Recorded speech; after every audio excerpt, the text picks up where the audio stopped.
আসসালামু আলাইকুম। ফাতেমা রাদিয়াল্লাহু আনহা এর প্রাথমিক বছরগুলো এমন এক গৃহে অতিবাহিত হয় যেখানে মুহাম্মদ সাল্লাল্লাহু আলাইহি ওয়াসাল্লাম ও খাদিজা বিনতে খুয়াইলিদ সম্মিলিতভাবে ভালোবাসা ও শান্তি শৃঙ্খলা মজবুত করেছেন। যেখানে ছিল ফাতেমা রাদিয়াল্লাহু আনহা এর আরও ৩ বোন এবং ভাই কাসেম ও আব্দুল্লাহ। ফাতেমা রাদিয়াল্লাহু আনহা ছিলেন ছোট কন্যা। ফাতেমা রাদিয়াল্লাহু আনহা এর ২ ভাই কাসেম ও আব্দুল্লাহর ইন্তেকালের সময় তার পিতামাতার চেহারায় ভীষণ কষ্টের ছাপ দেখে তিনি অত্যন্ত বেদনা ও মর্মাহত হলেন। তাদের দুজনের ইন্তেকালের পরে খাদিজা রাদিয়াল্লাহু আনহা অবশিষ্ট ৪ কন্যার সাথে ফাতেমা রাদিয়াল্লাহু আনহা এর পিতার অত্যন্ত স্নেহভাজন আলী ইবনে আবু তালেব রাদিয়াল্লাহু আনহুকে লালন পালন করলেন।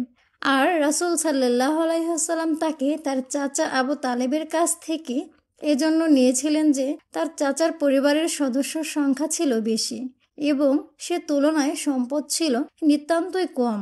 ফলে আলী রাদিয়াল্লাহু আনহু রাসূল সাল্লাল্লাহু আলাইহি ওয়াসাল্লাম এর সন্তানদের মতো একজন হয়ে গেলেন।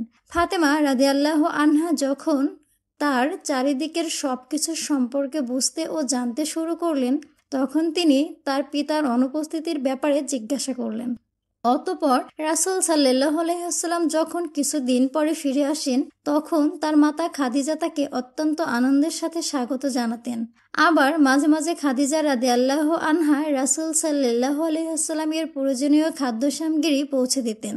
এমনইভাবে একদিন ছোট ফাতেমা তার পিতা সম্পর্কে জানতে চাইলে তাকে বলা হলো তার পিতা আল্লাহ তাআলার ইবাদত বন্দেগী করার জন্য হেরা পর্বতের গুহায় অবস্থান করছেন। ফাতেমা রাদিয়াল্লাহু আনহা অধিকাংশকে আল্লাহর ইবাদতের মধ্যে পেলেন না। তিনি তার বাড়িতে কোনো মূর্তি দেখেননি।